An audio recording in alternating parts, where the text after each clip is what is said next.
Hello friends. आज मैं आपको उच्च न्यायिक सेवा परीक्षा के बारे में बताऊंगा कि उसमें सफलता कैसे मिलती है। सबसे महत्वपूर्ण बात यह है कि उच्च न्यायिक सेवा परीक्षा को अपना लक्ष्य किन व्यक्तियों को बनाना चाहिए। थोड़ी सी भूमिका बना देता हूँ। उच्च न्यायिक सेवा परीक्षा और जूनियर स्तर के न्यायाधीश के लिए परीक्षा, दोनों ही प्रकार की परीक्षाएं अलग अलग ली जाती हैं और दोनों को ही हाई कोर्ट द्वारा अपॉइंट किया जाता है। अब मैं आज के टॉपिक पे आता हूँ कि हायर जुडिशियल सर्विस एग्ज़ाम्स के लिए तैयारी कैसे व्यक्तियों को करना चाहिए और उसकी तैयारी में मुख्य किन बातों का ध्यान रखा जाना चाहिए। साथियों, जैसा कि मैंने बताया कि सिविल न्यायाधीश क्लास 2 और उसके बाद में उच्च न्यायिक सेवा का अर्थ हुआ अपर जिला न्यायाधीश। तो जैसा कि सिविल न्यायाधीश का जो एग्ज़ाम होता है उस में जब कोई व्यक्ति सिलेक्ट हो जाता है तो उस व्यक्ति को अपर जिला न्यायाधीश या फिर अपर सत्र न्यायाधीश इस लेवल तक पहुंचने में लगभग 10 से 15 वर्ष लग जाते हैं। 10 से 15 वर्ष मैंने कम से कम बताए हैं। इतना तो कम से कम लगता है और उसके बाद में कितना भी समय लग सकता है यदि वो प्रमोशन के बाद में एडीजे का पद प्राप्त करते हैं। तो कई बार तो ऐसा होता है कि एडीजे का पद उनको प्राप्त हो ही नहीं पाता, उससे पहले ही उनके कार्यकाल की अवधि जो होती है वह पूरी हो जाती है। उनकी उम्र सर्विस के लिए जो एज रहती है वह पूरी हो जाती है और वो रिटायर्ड हो जाते हैं। तो साथियों, मैं बताना चाहता हूं कि एडीजे की तैयारी को कौन व्यक्ति करेंगे। तो इसके लिए सबसे महत्वपूर्ण बात यह होती है कि एडीजे की तैयारी केवल उस व्यक्ति को करना चाहिए जो अपने जीवन में एडवोकेट रह चुका हो।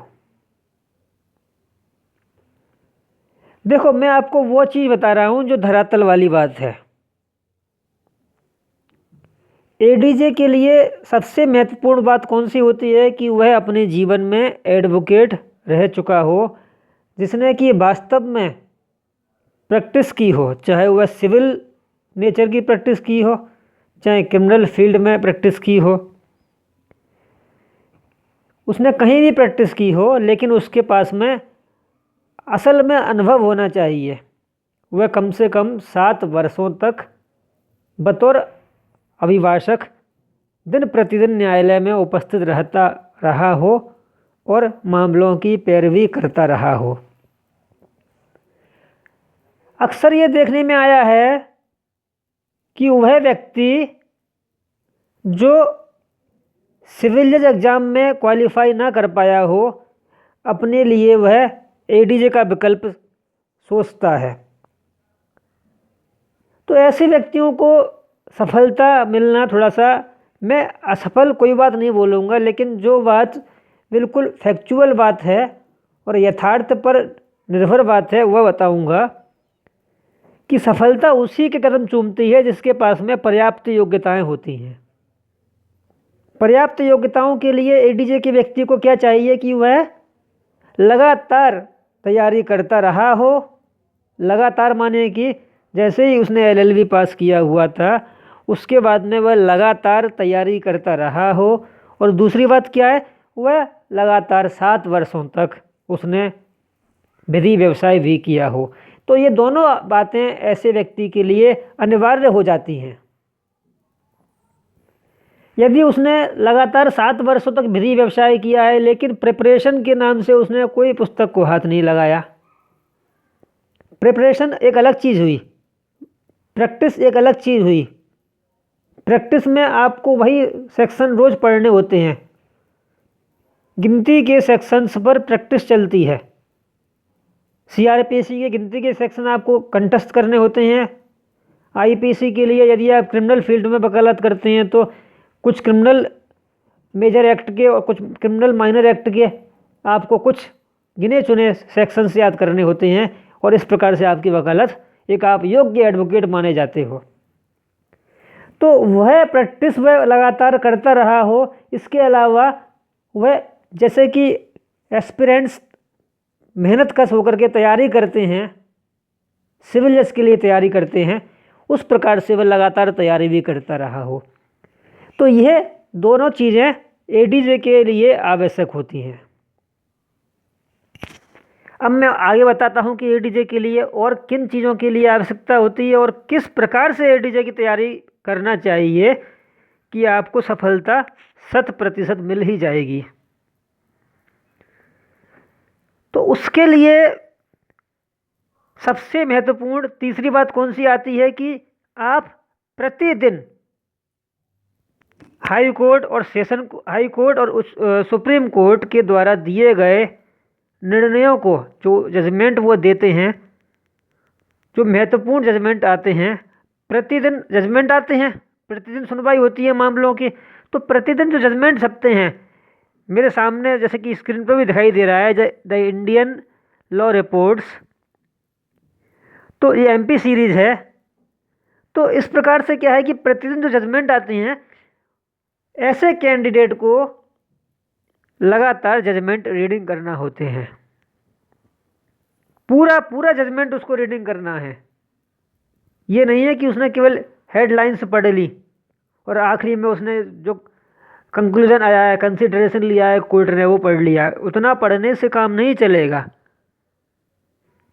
एडीजे की तैयारी करने वाले व्यक्ति को आवश्यकता है कि वह रोज आने वाले जजमेंट्स को पूरा पढ़े। तो मैं रिकमेंड करता हूं कि ऐसे व्यक्ति को प्रतिदिन कम से कम 2 जजमेंट तो प्रतिदिन पूरा पढ़ने ही चाहिए, चाहे वो 10 पेज का एक जजमेंट हो, चाहे 20 पेज का एक जजमेंट हो, तो उसको वो पूरा पढ़ना ही चाहिए। और उसके बाद में उसकी कैपेसिटी पर डिपेंड करता है कि वह 5 जजमेंट प्रतिदिन पढ़ सकता है या 10 जजमेंट प्रतिदिन पढ़ सकता है। उसके बाद में अब चौथी बात आती है एडीजे के एग्जाम्स के लिए कि उस व्यक्ति की अंग्रेजी पर विशेष पकड़ होनी चाहिए। ये बात दूसरी है कि आपकी स्टेट में जो प्रश्न पत्र छापे गए हैं, प्रश्न पत्र जो दिए जाते हैं, वह हिंदी में और इंग्लिश में दोनों में होते हैं और आपको हिंदी और इंग्लिश दोनों में सॉल्व करने की परमिशन है। लेकिन सभी स्टेट में इस तरह का नहीं है। कई स्टेट हिंदी भाषी प्रदेश ऐसे भी हैं जहां पर हिंदी भाषी प्रदेश होने के बावजूद भी पूरा प्रश्न पत्र अंग्रेजी में होगा और उनका पूरा उत्तर अंग्रेजी में देना होता है।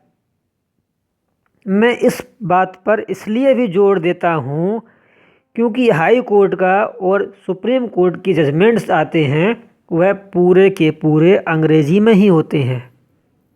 इसलिए आपको अंग्रेजी पर विशेष पकड़ होनी ही चाहिए। जो व्यक्ति अंग्रेजी में कमज़ोर है, मान लीजिएगा कि वह सफलता से कोसों दूर है।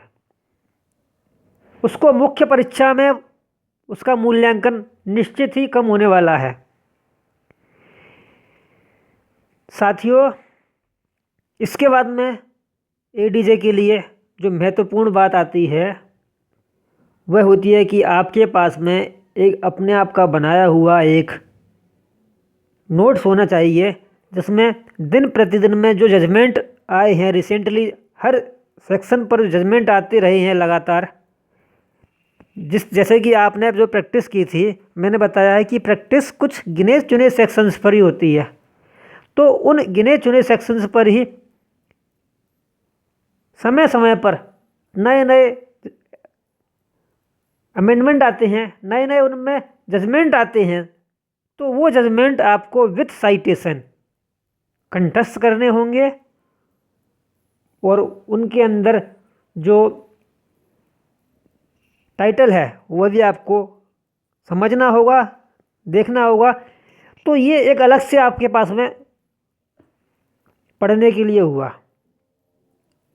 एक अलग से आपको मैनेज करना है कि दिन प्रतिदिन की आपकी जो प्रोग्रेस होती है, हाई कोर्ट और सुप्रीम कोर्ट के जो जजमेंट आते हैं वो आपको लिपिबद्ध करने हैं, और लिपिबद्ध करने के बाद में उसको मैनेज करना है, लगातार उन पर आपको कड़ी निगाह रखनी है। तो ये सारी बातें आपको एडीजे की तैयारी के लिए बहुत बहुत आवश्यक